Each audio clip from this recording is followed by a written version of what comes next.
مرحبا بحضراتكم مشاهدينا الكرام وحلقه جديده من شباب في شباب. في الحقيقه احنا في البرنامج بنهتم بشرائح مختلفه من الشباب وبنقدم اصحاب التجارب الاولى. غالبا ده بيحصل اصحاب التجارب الاولى اللي بيشقوا طريقهم وربما ما يكونوش حطوا ايديهم على فكره المشروع، فكره المنجز الادبي او الابداع او الفني، يعني زي ما حضراتكم بتتابعونا من حلقه لحلقه. لكن احيانا كمان بنتواصل مع شباب هم بالفعل تحققوا على ارض الواقع وقطعوا شوط كبير، يعني يكادوا يتجاوزوا فكره الشاب الناشئ، او يعني عشان بس ما يحصلش لبس مسمى البرنامج شباب في شباب فالمشاهد يتخيل انه كل اللي هنستضيفه هو لسه على اول سلمه. لا، في ناس قطعت شوط كبير.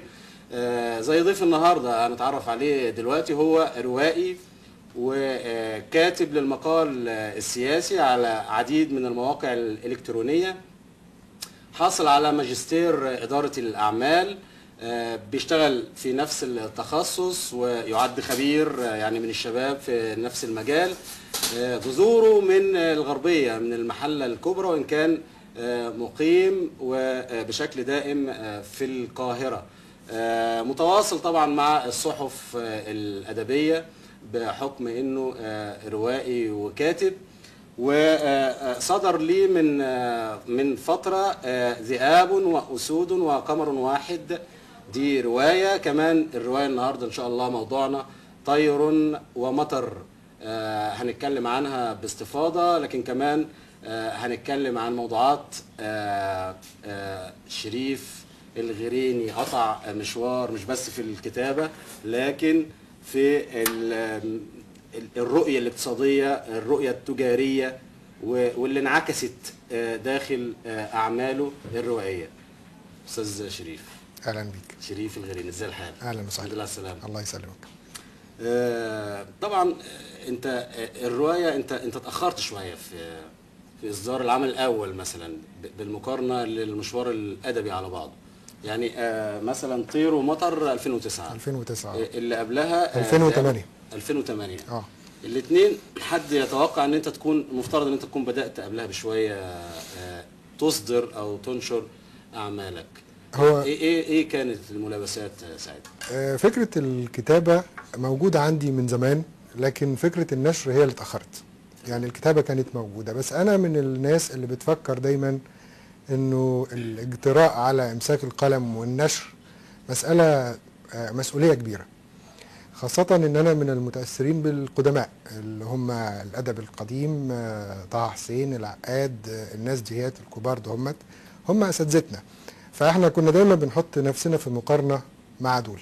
لكن مع ظهور فكره انه كل واحد ممكن عنده حاجه عايز يكتبها دي، الامور اختلفت شويه. لكن انا ما زلت برضو بميل لفكره انه لا تجترئ على النشر الا اذا كنت عندك شيء تقدمه وشيء تحس ان هو ممكن يفرق في تمام. وعلى اساسه طبعا ذئاب واسود وقمر واحد نزلت في 2008، تلاها مباشره طير ومطر وهي اللي معانا النهارده. طير ومطر يعني من الفكره اللي انا خدتها هي خلاصه برضو تجارب عديده انت مريت بيها شريف الغريني في حياتك العمليه ورؤيتك للواقع الاجتماعي والاقتصادي، سواء المحلي او الدولي، وابطالك عبروا عن ده بشكل او باخر وصلوا لنهايه. بالظبط. يعني طب كلمني الاول عن اجواء الروايه كده، ويعني الخط العام للروايه انت اخترته على اساس. خليني اتكلم على عتبات النص اللي هو عنوان الروايه طير ومطر. الطير عموما ما بيطيرش في اجواء المطر. الروايه هي دعوه للطير اللي هو المواطن المصري انه يطير حتى في ظل وجود المطر، يكسر القاعده. تحدي. لان احنا كلنا كطيور بنقف على الشجر مستنيين المطر انه يقف. المطر ما وقفش، المطر اللي هو المطر الاسود اللي هو الفساد. الروايه كانت نازله في 2009 يعني قبل الثوره.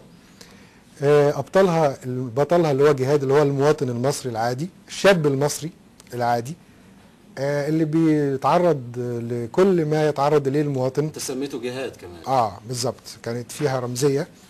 المواطن المصري العادي الهادي البسيط اللي مش بطل مغوار ولا حاجه، في قصتين، قصه وطن انا عبرت عنها بالمواقف في الاماكن المختلفه فخدت شكل وثائقي سينمائي. والجزء الثاني قصته هو الشخصيه الحياتيه من خلال دراسته ثم بحثه عن العمل ثم الامور العاديه وانتقاله من مكان لمكان، بس انتقاله بشرح للواقع المصري الحقيقي. انا اهتميت بتفاصيل كتيره منها حتى الراجل اللي لما تيجي تركن عربيتك تلاقيه واقف بفوطه عايز يمسح لك، ده يمسح لك العربيه.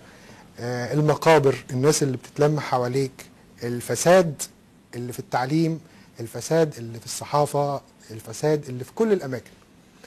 وجود. طب اسمح لي بس في الاول، انت عندك بطل اسمه جهاد وعندك كاتب اللي هو حضرتك اللي انت كتبته، يعني المكان والزمان، المكان طبعا يعني احداثه داخل مصر، لكن الزمان انت رجعت بالاحداث شويه، يعني عملت فرشه للروايه تمهيدا لتصعيد الاحداث، مثلا رجعت في السبعينات الثمانينات التسعينات، ولا بدات هي في نفس العصر اللي احنا فيه ده؟ ال 30 سنه دول كانوا كافيين جدا. 30 سنه في عصر مبارك كانوا كافيين جدا جدا ان هم ينشئوا مواطن مصري كامل ويعيش الحياه من اولها لاخرها. فهي بتتكلم عن الفتره بتاعت مبارك. انا كانت في 2009 بقول خلاص احنا جبنا كل ما لدينا، صورنا كل يعني الروايه دي فيها جزء سينمائي، فيها تجريب سينمائي ان هي بتعتمد على شطات متقطعه لاماكن مختلفه في جمهوريه مصر العربيه، في الاقاليم، في القاهره، في اسكندريه، من خلال الاحداث الروايه. بتبرز كل مسالب، حتى الريف اللي فيه الصوره النمطيه للريف ارض وترعه جميله واشجار وفلاحين طيبين. لا، الصوره مش كده. البيوت بقت اسمنت مشوه، الناس باعت ارضها واشترت عربيات وتريلات، البنت لابسه عندها 6 سنين ولابسه، ودي تجارب حقيقيه متشافه، لابسه نقاب وهي لسه لم تتخطى سن 6 سنوات، وتكلفات حياه على ناس صعبه جدا. الصوره النمطيه ما عادتش موجوده بتاعت افلام يوسف ادريس وافلام الارض، ما عادتش موجوده خالص. حتى الترع بقت برك آسنة. الصوره دي هي دي اللي موجوده دلوقتي. المدينه، القاهره بقت مختلفه، في ملوك ارصفه، في ناس بتمتلك الارصفه، ما بتركن في مكان بتاع الدوله وبتدفع فلوس لواحد لا يخص الدوله في شيء. الدوله كانت بترضى عنهم وليها منطقها، وهي ايه؟